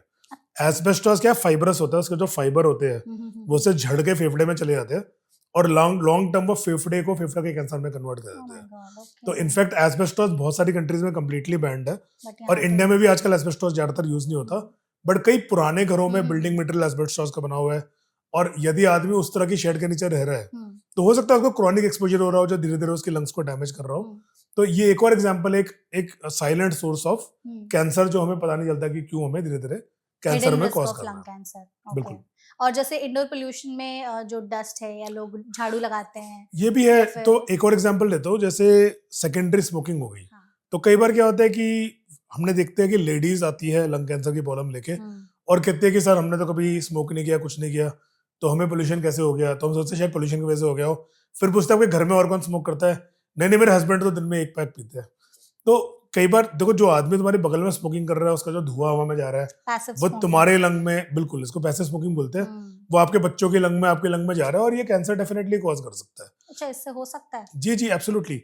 तो जो अगेन जितना आदमी का खुद स्मोकिंग लंग कैंसर कॉज करता है, तो कहते हैं कि यदि एक नॉर्मल आदमी है और एक स्मोकर है तो कहते हैं कि उसमें कैंसर का रिस्क 20 गुना है जो स्मोकर है कंपेयर टू नॉर्मल आदमी, और जो पैसिव स्मोकर है उसमें करीबन 1.5 गुना है। तो रिस्क उतना नहीं है इतना एक एक्टिव स्मोकर में है, बट रिस्क डेफिनेटली इंक्रीज होता है। आप भी तो धुआं वो इनहेल कर ही रहे हो। एग्जैक्टली। Okay. तो जितना डीप वो बंदा इनहेल कर रहा है शायद उतना ना करते हो, हम्म, बट डेफिनेटली उन पोल्यूटेंट्स को आप इनहेल कर रहे हो कम क्वांटिटी में और डेफिनेटली वो कैंसर का रिस्क बढ़ाता है। ठीक है। अच्छा, जो घर में जैसे अगरबत्ती जलाते हैं, धूप बत्ती जलाते हैं, या फिर बहुत सारे आजकल सेंटेड कैंडल्स का भी ट्रेंड जो है वो बिल्कुल। चला हुआ है कि आप सेंटेड कैंडल्स वगैरह रखा जी लीजिए। फ्लोर क्लीनर्स हो गए कि अगर हम नॉर्मल पोछा लगा रहे हैं तो फ्लोर क्लीनर डाल जी के जी उसमें भी वो भी परफ्यूम वाला है। और झाड़ू तो लगाते ही हैं, मतलब इंडिया में तो आई थिंक लोगों का फेवरेट काम डस्टिंग है कि कुछ भी दिखे तो डस्टिंग कर दो। तो ये सारी चीजें भी लंग कैंसर को बढ़ावा देती तो हैं। ये इनका रोल कम होता है क्योंकि देखो बहुत सारे कंट्रोल ड्रग्स, बहुत सारे जो केमिकल्स है उन पे गवर्नमेंट का कंट्रोल है। तो जो आपका फ्लोर क्लीनर है उसमें कौन से केमिकल अलाउड है वो गवर्नमेंट की लिस्ट के हिसाब से होगा। अच्छा, वो कार्सिनोजेनिक केमिकल उसमें यूजुअली नहीं डालते हैं, ठीक है। तो डेफिनेटली इनसे कैंसर का रिस्क कम है। ठीक है, बट अगेन उसमें फिर क्वालिटी मैटर करती है। हाँ, अब किसी ने आप एक सेंटेड कैंडल ले रहे हो, वो किस केमिकल से, किस कंपनी ने कैसे बनाया वो बहुत मैटर करता है। बिल्कुल। तो इट मैटर्स कि which company is making and quality of the company matters a lot. You want somebody जो लॉज ढंग से फॉलो कर रहे हैं और अच्छी क्वालिटी के केमिकल से ही आपके घर में जो हाउस होल्ड चीजें वो बनाई जा रही है। ओके। और ये जो मच्छर वगैरह हटाने के लिए या कीड़े वगैरह लगाने के लिए जो बहुत सारे सोसाइटीज वगैरह में बहुत सारे सड़कों पर भी यूज किए जाते हैं, जो क्या उन सब से भी होता है? नहीं, डिपेंड करता है अगेन कि कौन सा केमिकल यूज हो रहा है। तो जैसे हमारे घर पे मान लो कोई मस्किटो रिपेलेंट का कॉइल है हाँ, या मस्किटो रिपेलेंट की जो Sprays प्लग इन हैं। होता है या स्प्रे है, यूजुअली इनके केमिकल्स कंट्रोल्ड होते हैं कि भाई केमिकल गवर्नमेंट ने डिसाइड कर रहा है कि कितना यूज कर सकते हो, कितना एक्सपोजर सेफ है। ठीक है, मतलब इसका मतलब ये नहीं कि आप उसको पी सकते हो, बट जितने लिमिट से आप घर में यूज कर रहे हो वो बॉडी यूजुअली उसको प्रोसेस करके एलिमिनेट कर सकती है। तो कुछ केमिकल्स के ऐसे नाम हैं जो ऑडियंस हमारी जान सकती है कि अगर वो खरीदने जा रही हैं इस तरह की चीजें, कैंडल्स हो गए या मॉस्किटो रिपेलेंट्स हो गए या फ्लोर डिटर्जेंट्स, क्लीनर्स हो गए, ये केमिकल अवॉइड करें? नहीं, ऐसा यूजुअली मैं वही कह रहा हूँ, देखो जो लो क्वालिटी के आइटम होते हैं उन पे यूजुअली केमिकल का नाम लिखा ही नहीं होगा। हाँ, कंपनी क्यों लिखेगी कि हमने वो गलत काम सस्ता किया होगा है। लेकिन फिर एग्जैक्टली हाँ। तो जो बेटर है कि ब्रांडेड आइटम जिसमें केमिकल की लिस्ट क्लियर है और जो लॉस फॉलो करते हैं, ISI या किसी स्टैंडर्ड ऑर्गेनाइजेशन से सर्टिफाइड है, वो केमिकल यूज करे तो बेटर है। ओके। क्योंकि कोई बता के तो डालेगा नहीं कि हमने कार्सिनोजेनिक केमिकल डाला है। तो यूजुअली जो चीपर चीजें हैं जिनको लोगों ने सर्टिफाई नहीं करा रखा या जो गवर्नमेंट के एम्बिट के बाहर काम कर रहे हैं, उनमें लाइफ को और हेल्थ को रिस्क ज्यादा है। ठीक है। तो बेटर है जो चीजें ब्रांडेड है, जिनकी क्वालिटी एश्योर्ड है या जिनका कोई अच्छा स्टैंडर्ड ऑर्गेनाइजेशन ने सर्टिफाई किया है, वो चीजें लेना बेटर है क्योंकि वो आपकी हेल्थ के लिए शायद बेटर हो। ठीक है। एयर प्यूरिफायर की बात करते हैं जी। क्योंकि इस टाइम पर दिल्ली NCR में एयर प्यूरिफायर हर जगह से आउट ऑफ स्टॉक है, कहीं नहीं मिल रहा है। बिल्कुल। हाँ, तो लोग इतना ज़्यादा खरीदने लगे, इन्वेस्ट करने लगे। पहले वाटर प्यूरिफायर की नीड थी, फिर AC की नीड आ गई, अब एयर प्यूरिफायर भी आई थिंक बहुत ही ज़्यादा कॉमनली यूज्ड हो रहा है। Unfortunately, बिल्कुल। जी। और ये अच्छी चीज़ नहीं है कि हमें हवा के को भी साफ करने के लिए इस तरह की चीज़ें खरीदनी पड़ रही हैं। एयर प्यूरिफायर हमें लंग कैंसर के रिस्क से कितना बचा सकता है और क्या सच में उसको यूज करने से हमारे फेफड़े सलामत रहते हैं? नहीं, बिल्कुल एयर प्यूरिफायर एक बहुत अच्छी चीज है। देखो आइडियली, देखो एक आइडियल वर्ल्ड में हमें ऐसे शहर में नहीं रहना पड़ेगा जिसमें AQI 200, 300, 400, 500 होपफुली हो, पर अनफॉर्चुनेटली हमें रहना पड़ता है, और रहना पड़ता है तो हमें उस हिसाब से अपने लाइफस्टाइल को मैनेज करना ही पड़ेगा। तो प्रैक्टिकली देखो, एक एयर प्यूरीफायर क्या करता है कि उसके अंदर एक फिल्टर होता है जो PM 2.1 बताया था, जो बालों से भी पतली डॉट है, उसको ब्लॉक कर लेता है ताकि वो हवा में ना फैले। ठीक है। तो उसका एडवांटेज ये है कि तुम्हारा लंग का जो इस पार्टिकुलर एक्सपोजर है वो कम हो जाता है, क्योंकि देखो आज भी हम ज्यादातर टाइम या तो ऑफिस में बिताते हैं या अपने घर पे बिताते हैं, जहाँ पे हम काम कर रहे हैं वहां बिताते हैं। तो खासकर जो हमारे बच्चे हैं यूजली या तो स्कूल में रहते हैं या अपने घर पे रहते हैं, ज्यादातर टाइम जहाँ पे बिताते हैं। तो और रात को जब हम सोते हैं तो हम हेल्पलेस है, जो हवा में प्रेजेंट होगी वो हमारे नाक के अंदर जाएगी जरूर। तो भाई putting an air purifier in these times तुम अपना इन पोल्यूशन का एक्सपोजर कम कर सकते हो। जैसे हमने काउंट किया ना कि 50 इयर्स में इतना एक्सपोजर हो जाएगा, if you pull that to 100 years तो ऑब्वियसली आपका जो लंग का जो डैमेज का स्केल है वो रिड्यूस हो जाएगा, राइट। सेकंड, मुझे लगता है कि ओवर टाइम ये पोल्यूशन प्रॉब्लम सॉल्व हो जाएगी। It requires will from government and people, और मुझे लगता है maybe in 5 years, 8 years, 10 years ये प्रॉब्लम थोड़ा सॉल्व हो जाएगी। तो it's just a way to save your lungs and prevent damage from it. और मैं सबको रेकमेंड करता हूँ, खासकर जो लोग दिल्ली में रहते हैं। मैं कहता हूँ कि जो लोगों के लिए, देखो डेफिनेटली एक ये कॉस्ट है, everybody can not afford, but जो लोग अफोर्ड कर सकते हैं मैं रेकमेंड करता हूँ कि वो एयर प्यूरीफायर यूज करें, क्योंकि और उनकी फैमिली के लिए, उनकी हेल्थ पे डेफिनेटली एक एडवांटेजेस चीज है। अच्छी चीज की आजकल इंडियन कंपनीज बनाने लग गया है, तो उसका कॉस्ट कम हो गया है। तो पहले तो बहुत महंगे आते थे, आजकल रीजनेबल कॉस्ट के आने लग गए हैं। तो actually we should make an effort to put these in public spaces, और एटलीस्ट हमारे घर की प्राइवेट स्पेस में तो हमें डालना चाहिए। 2-3 पहलू है जैसे एयर प्यूरीफायर्स के, कि अगर हम बाहर जा रहे हैं, पोल्यूशन से एक्सपोज हो रहे हैं, फिर घर में हम एयर प्यूरीफायर लगा रहे हैं, तो क्या दोनों का जो इम्पैक्ट है वो ओवरऑल लंग्स पर थोड़ा सा कम हो जाएगा? कि अगर हम 9 घंटे ऑफिस में काम कर रहे हैं या बाहर रह रहे हैं, पोल्यूशन हमारे फेफड़ों में जा रहा है, लेकिन 8-9 घंटे अब हम अपने घर पर रह रहे हैं, वहां पर हवा साफ है, एयर प्यूरीफायर लगाया है, तो क्या इससे लंग कैंसर का रिस्क कम होगा? डेफिनेटली कम होएगा। रीजन इसकी टोटल एक्सपोजर आपका कम हो रहा है। जितने भी कार्सिनोजन है उनमें बस एक्सपोजर काफी नहीं है, लॉन्ग टर्म एक्सपोजर इंपॉर्टेंट है। फॉर एग्जाम्पल, सपोज कोई आदमी है, उसने कॉलेज में 5 सिगरेट पी ली, फिर लाइफ में कभी सिगरेट नहीं पी, ठीक है, और कोई आदमी है जो रोज सिगरेट पी रहा है पिछले 20 साल से, तो क्लियरली उसका कैंसर का रिस्क इससे कंपेयर बहुत ज्यादा है। तो बस exposure is not enough, duration of exposure also matters. तो आप जितना उसको कम कर सकते हो वो आपके लिए बेटर रहेगा। आइडियली तो सब एनवायरनमेंट में, तो जितना पोल्यूशन हमारे पास है, आइडियली तो हमें काम पे भी मास्क पहन के जाना चाहिए। वो हम करते नहीं है, क्योंकि कब तक मास्क पहनेंगे हम, आधे पूरे दिन 24 घंटे थोड़ा मास्क पहन रहे हैं। तो आइडियली तो हम जब बाहर जाते हैं आउटडोर एनवायरनमेंट में, हमें एक N95 मास्क पहनना चाहिए, क्योंकि वही PM 2.5 को ब्लॉक कर सकता है। N95 जैसे कोविड के टाइम पे हम पहनते थे, तो N95 मास्क किया जो PM 2.5 को ब्लॉक कर सकता है। कितना ब्लॉक कर सकता है N95 मास्क? 95%। अच्छा, उसका नाम ही 95 उसका नाम ही ऐसे है। तो वही है जो इन पार्टिकल्स को ब्लॉक कर सकता है। और आइडियली हम जब आउटडोर जाते हैं, क्योंकि आउटडोर एयर प्यूरीफायर नाम की तो कोई चीज है नहीं, तो हमें आउटडोर्स में N95 मास्क पहन के जाना चाहिए। अगर ऐसे 150, 200, 300, 500 है तो वो हमारे लंग्स को सेव करेगा।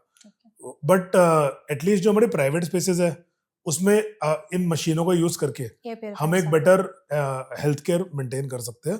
और जो आदमी, मतलब देखो ये सेम कॉन्सेप्ट है कि हमारे घर पे वाटर प्यूरीफायर लगा हुआ है, it is the same concept as that, कि भाई वाटर प्यूरीफायर का पर्पस ये है कि भाई जो चीज हम दिन में 10 बार पीते हैं वो क्लीन हो। तो सेम चीज है, जो चीज हम 24 घंटे सांस लेते हैं, जितना हम क्लीन कर सकते हैं उसको हमें कोशिश करना चाहिए उसको क्लीन करना। तो I would recommend air purifier, तो खासकर जो लोग दिल्ली रहते हैं, दूसरे शहरों का मुझे नहीं पता, पर दिल्ली का तो होना चाहिए। आपने जैसे मास्क की जब बात की N95, तो हमें ये भी बताइएगा कि N95 लोग मास्क खरीद तो लेते हैं बट उसको बहुत टाइम तक यूज करते रहते हैं, कुछ ऐसा भी कि वो भी एक्सपायर हो जाता है एक समय के बाद? तो N95 मास्क कुछ नहीं है, जैसे एयर प्यूरीफायर में मेम्ब्रेन है, वैसे तुम्हारे फेस के सामने एक मेम्ब्रेन है, तो जब पार्टिकल आती है वो उस मेम्ब्रेन से अटक जाती है और तुम्हारे अंदर नहीं आती, तो ओवर टाइम जो छेद है वो भर जाएगी। तो खासकर जब तुम्हें लगे कि तुम्हारा मास्क डार्क हो रहा है, ब्लैक हो रहा है, तो मतलब, और तुम्हें लग रहा है कि जब मैं सांस खींचता हूँ तो मास्क पिचक जाता है मुंह की तरफ, तो मतलब तुम्हारे होल्स फिल हो गए हैं और तुम वो सांस वो ढंग से काम नहीं कर रहा है, तो पूरा मास्क के डार्क होने की वेट नहीं करना चाहिए। और जितना पोल्यूशन अभी है, मेरे हिसाब से एक दिन के यूज में तुम्हारा एक मास्क आराम से यूज हो जाएगा। सिर्फ एक ही दिन में? एक ही दिन में आराम से यूज हो जाएगा। उसका कॉस्ट अलग है? मतलब मास्क का, कोविड के टाइम तो मास्क महंगे थे, आजकल N95 mask usually around 10-15 rupees में मिल जाता है। तो एक अच्छी क्वालिटी का, मतलब डिसेंट मास्क अगर तुम आउटडोर यूज कर रहे हो तो यू कैन यूज इट, जब तक तुम्हें लगे कि ब्रीथिंग अच्छी नहीं आ पा रही, एयर फ्लो अच्छा नहीं है, या मास्क डार्क हो जाए, तब तक आप यूज कर सकते हो। पर मान लो आप पूरे दिन यूज करते हो, तो मेरे हिसाब से एक दिन में आराम से एक मास्क आजकल के दिल्ली में यूज हो जाएगा। 1-2 घंटे के लिए बाहर है तो आप हाँ उसको रीयूज कर सकते हो, एब्सोल्युटली रीयूज कर सकते हो। अच्छा, कार वाले पर भी आते हैं, क्योंकि हमने इंडोर की बात कर ली, लोगों को लगता है कि गाड़ी में बैठ गए, गाड़ी की खिड़कियां बंद कर ली तो पोल्यूशन नहीं है, यहाँ पर भी थोड़ा सा बताइएगा कि अगर जी। सच में गाड़ी की खिड़कियां बंद करने से क्या पोल्यूशन का तो एक्सपोजर लोगों को क्या लगता है कि गाड़ी की खिड़कियां बंद कर देंगे तो जो भी पोल्यूटेंट हवा में है धीरे धीरे करके सेटल हो जाएगा, तो एयर में पोल्यूशन कम हो जाएगा। तो ये कुछ एक्सटेंड तक ट्रू है, पर PM 2.5 के जो पार्टिकल है वो इतनी छोटी होती है कि उनको सेटल करना बड़ा मुश्किल है। ओके, वो अपने आप सेटल बहुत धीरे होती है। तो गाड़ी में तो भी एयर गाड़ी का भी air purifier purifier is not a bad idea, depending on your commute. अगर देखो तुम्हारा 20 मिनट का कम्यूट है तो मास्क पहन के कम्यूट कर लो, हाँ। ठीक है, थोड़ा फ्रेश एयर भी एंजॉय कर सकते हो खिड़की खोल के। पर अगर तुम्हारा सपोज जैसे ना, मैं पहले, अब तो नहीं, पहले मैं Delhi to Gurgaon daily commute करता था, बहुत सारे लोग अभी भी तो करते मेरा हैं। मेरा 4 2-3 आवर्स का घंटे। कम्यूट था, 2 घंटे जाने के 2 घंटे आने के। हम्म, तो इतने लंबे कम्यूट में I think it makes sense to invest in a car air purifier जो आपकी हेल्थ के लिए आपको हेल्प करेगा। ठीक है, ओके।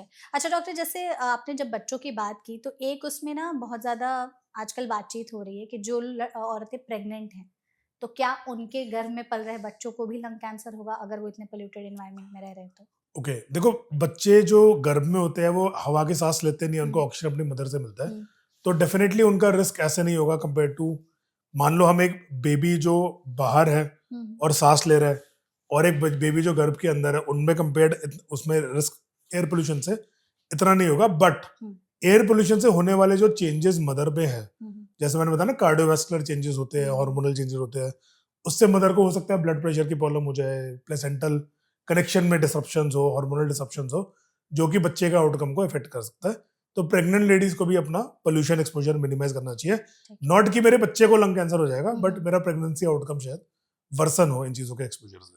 क्योंकि ऐसी स्टडीज आई हैं कि जो गर्भ में पल रहे बच्चे हैं उनके ब्रेन डेवलपमेंट्स में कुछ इशू आ सकता है, कुछ उनके ऐसे प्रॉब्लम्स, ऑर्गन्स जो है वो अच्छे से डेवलप नहीं हो सकते जी, अगर तो पोल्यूशन की अगेन वजह तो स्मोकिंग और अल्कोहल तो एब्सोल्युटली बैन है, जो हम्म, प्रेग्नेंट लेडी है उनमें एब्सोल्युटली बैन है।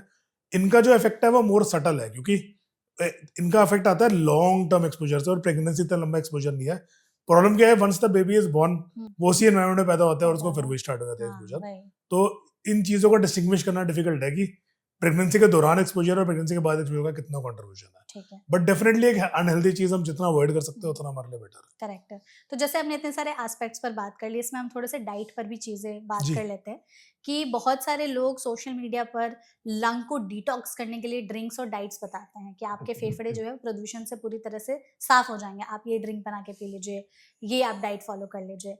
बीइंग अ ऑन्कोलॉजिस्ट, आप इस चीज़ को सपोर्ट करते हैं? ओके, तो प्रोबेबली कोई डिटॉक्स, देखो दो चीजें हैं। हम्म, अगर तुम कह रहे हो कि डिटॉक्स से मेरे लंग से पोल्यूटेंट निकल जाएंगे, वो तो नहीं होगा। नहीं। रीजन ये है कि देखो वो एक फिजिकल ऑब्जेक्ट है जो लंग के अंदर है, तो उसको वो ड्रिंक पीने से उसको लात पड़ के वो लंग से तो बाहर नहीं आने वाला, तो लंग से पोल्यूटेंट नहीं निकलेगा।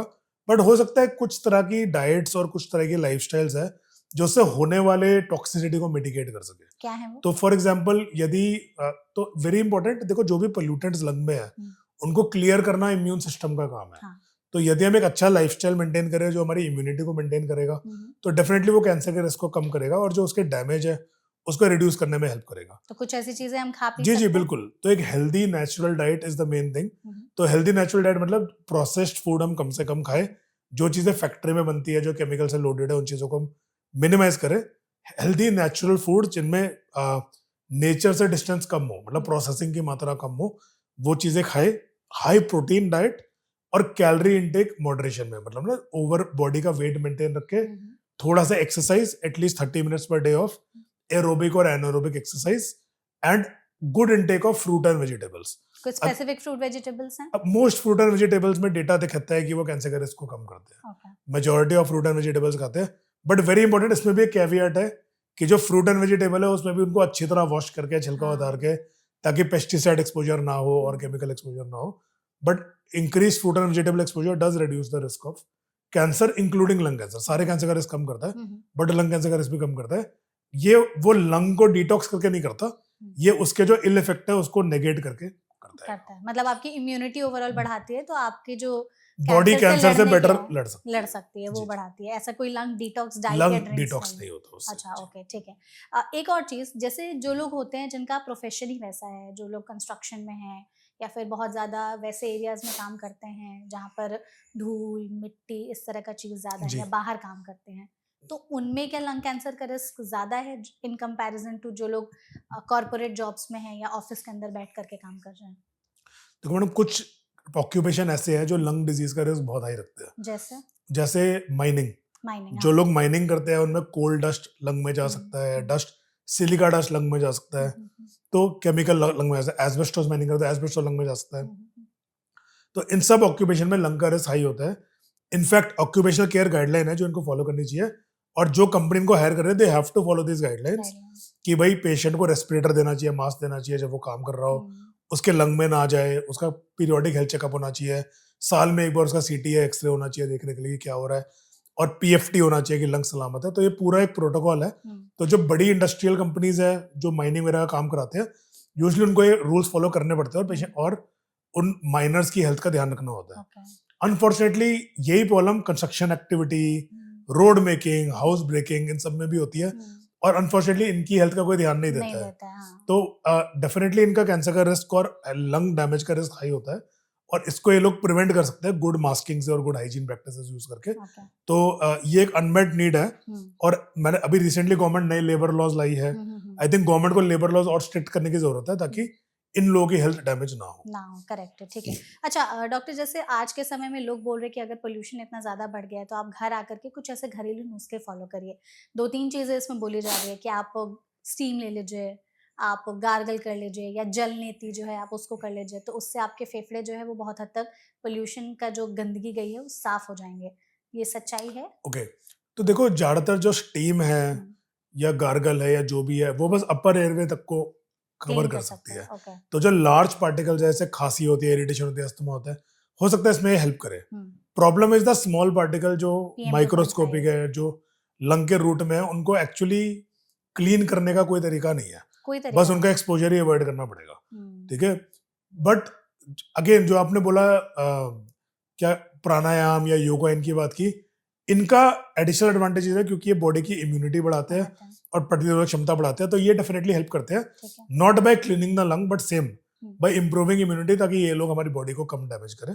तो ये चीजों का रोल है डेफिनेटली। स्टीम गार्गलिंग से डेफिनेटली अपर एयरवेज क्लीन हो जाएंगे, तो उससे खांसी, अस्थमा, ये सब प्रॉब्लम से डील करना बेटर रहेगा, पर जो लॉन्ग टर्म कैंसर रिस्क है प्रॉब्लम इनसे कम नहीं होगा। ठीक है, ओके। तो अब जैसे हम जान चुके हैं कि कैंसर का रिस्क तो है ही पोल्यूशन की वजह से, हमने ऑलमोस्ट हर एस्पेक्ट पर बात की है। हम चाहते हैं कि डॉक्टर जाते जाते आप हमारी ऑडियंस को 3-4 ऐसे टिप्स या एडवाइस जरूर दे दे कि अगर वो प्रदूषित जगह पर रह रहे हैं, इतना ज्यादा एक्सपोज्ड हैं, क्या ऐसे 3-4 चीजें वो जरूर फॉलो करे जिससे वो आगे चल करके खुद को लंग कैंसर के रिस्क से, अपने आप को भी, अपनी फैमिली को भी बचा सके। बिल्कुल, तो फ्यू थिंग्स जो मैं सजेस्ट करूंगा।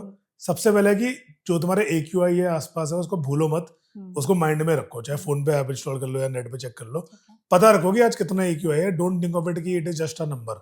तो it is a very very important part of your life. आप एक पोल्यूटेड एनवायरनमेंट में रह रहे हो, आपको पता होना चाहिए कितना पोल्यूशन है और क्या एक्सपोजर हो रहा है, तो you should be aware of that. Number 2, यदि आप आउटडोर एक्टिविटीज ज्यादा कर रहे हो तो मास्किंग को स्ट्रांगली कंसिडर करो। N95 मास्क आइडियल है, पर N95 नहीं भी लगता तो बेसिक मास्क ले लो, कम से कम बड़ी पार्टिकल तो रुक जाएगी, बट बेटर है यू यूज N95 मास्क। ठीक है, तो N95 mask is the best mask जो तुम्हारी पोल्यूटेंट्स को एक्चुअली लंग तक पहुंचने से रोकेगा। बट इवन अ नॉर्मल जो सर्जिकल मास्क है उससे भी कम बड़ी पार्टिकल्स हमारी ब्लॉक होगी, और अस्थमा, खांसी, इस तरह की प्रॉब्लम्स कम होगी। तो सम एक्सटेंट छोटी पार्टिकल्स भी ब्लॉक हो सकते हैं जो तुम्हें हेल्प कर सकता है। थर्ड, जो लोग अफोर्ड कर सकते हैं उन्हें अपने वर्क प्लेस में भी और घर पे भी एयर प्योरीफायर रखना चाहिए। जैसे पर्सनली मेरे पास घर पे भी एयर प्योरीफायर है और मेरे ऑफिस में भी एयर प्योरीफायर रखा हुआ है। रीजन ये है कि देखो तुम अपना बल्क टाइम इन 2 जगहों पे बिताते हो। तुम सोते हो तुम्हारे बेडरूम में, तुम मान लो दिन में 8 घंटे सोते हो, तो 8 घंटे कंटिन्यूअस एयर प्योरीफायर से तुम अपने आप को पोल्यूशन से बचा सकते हो। लिविंग स्पेस में एयर प्योरीफायर रख सकते हो, जहाँ पे तुम मेनली रहते हो वहां पे एयर प्योरीफायर रख सकते हो, और वर्क प्लेस जो यूजुअली ऑफिस या जो भी तुम्हारा है उसमें रख सकते हो। ये तुम्हें कैंसर से बचा सकता है। It can save you from air pollution exposure and from cancer. Number 4, अपने बच्चों का स्पेशल ध्यान रखो, क्योंकि कई बार क्या है, हमें बच्चों का ध्यान है, बच्चे तो आउटडोर ज्यादा रहना पसंद करते हैं, तो वी शुड बी केयरफुल। अगर AQI एक्चुअली बहुत हाई है तो मुझे पता है यार, देखो हम कोई नहीं चाहते कि अपने बच्चों को घर पे बंद करके रख लो, पर करना ही पड़ेगा। देयर इज नो आंसर, क्योंकि बच्चे मास्क पहनते नहीं है, वो अपना और उनके ग्रोइंग लंग्स है जो और ज्यादा डैमेज होते हैं। तो we should make an effort to do indoor activities. अगर तुम्हें लग रहा है कि बाहर AQI ज्यादा है, विंटर का सीजन है, पोल्यूशन ज्यादा है, तो try to focus more on indoor activity, ताकि बच्चों को पोल्यूशन एक्सपोजर कम हो, उनका स्पेशल ध्यान रखो। तो vulnerable population, old people, kids, pregnant ladies, इनका स्पेशल ध्यान रखना है ताकि इन लोगों को डैमेज ना हो। और फाइनली एक healthy lifestyle, good diet, exercise maintain करना है ताकि बॉडी की इम्यूनिटी मेंटेन रहे और बॉडी को पोल्यूशन से होने वाले डैमेज से हम बच सके, मिटिगेट कर सके। तो these are good ways to live, देखो होने को तो कैंसर उसको भी हो सकता है जिसे लाइफ में कुछ भी गलत ना किया हो, हाँ, but all this things improve your increase your risk. Hmm, तो जितना तुम कर सकते हो उसको कम करने का हमें एफर्ट करना चाहिए और वो आपकी फैमिली के लिए अच्छा रहेगा। एक और वेरी इंपॉर्टेंट चीज है, जो लोग बेसमेंट्स में रहते हैं हाँ। उनको रेडॉन गैस के बारे में कंसिडर करना चाहिए। हम्म, रेडॉन गैस का टेस्टर आता है जो टेस्ट करता है कि आपके लिविंग स्पेस में रेडॉन गैस है एक्सपोजर या ज्यादा तो नहीं? नहीं है, हम्म, और अगर ऐसा है तो किसी बिल्डिंग कॉन्ट्रैक्टर से बात करनी चाहिए हम्म, कि उस एरिया की वेंटिलेशन कैसे इंप्रूव कर सके ताकि उस बेसमेंट से रेडॉन गैस निकल जाए, बिल्कुल। क्योंकि ये बहुत ही डेंजरस चीज है और ये लॉन्ग टर्म पे डेफिनेटली कैंसर कॉज करती है। तो स्पेशली जो लोग बेसमेंट एरियाज में, लो लाइंग एरियाज में रहते हैं, हम्म, उन्हें अपनी रेडॉन गैस की टेस्टिंग जरूर करानी चाहिए। बिल्कुल। तो ये 4-5 चीजें हैं जो ध्यान में रखेंगे, जी। बहुत हद तक लंग कैंसर के रिस्क को कम से कम किया Absolutely. जा सकता है। जी। एटलीस्ट अपने लेवल पर अपनी फैमिली और बच्चों को तो हम बचा ही सकते हैं। Absolutely. Correct. Thank you so much doctor, session में आप हमारे साथ जुड़े, आपने पोल्यूशन, लंग कैंसर के कनेक्शन के बारे में काफ़ी अच्छी खासी डिटेल बातचीत की, हमें बहुत सारी चीज़ों के बारे में बताया, बहुत सारे ऐसे हिडन फैक्टर्स भी बताए। तो I hope you enjoyed the session. Yes, absolutely. Thank you. Thank you so much and thank you so much audience, आपने इस वीडियो को यहाँ तक देखा। हम सभी जानते हैं कि आज के समय में हम प्रदूषित एनवायरनमेंट में रह ही रहे हैं, तो उसके रिस्क को, लंग कैंसर के रिस्क को कम करने के लिए हम क्या कर सकते हैं, उसमें ऑलमोस्ट हर एक पहलू पर हमने बहुत ही विस्तार से चर्चा की है। तो इस वीडियो को आप अपने फ्रेंड्स, फैमिली के साथ शेयर ज़रूर करिएगा। इसके अलावा अगर आपके मन में कोई और सवाल रह गए हों, आप कमेंट सेक्शन के जरिए हमसे पूछ सकते हैं। हम पूरी कोशिश करेंगे डॉक्टर के जरिए उन सभी सवालों के जवाब देने के। ऐसे और भी वीडियोज़ के लिए देखते रहिए NBT लाइव। Thank you.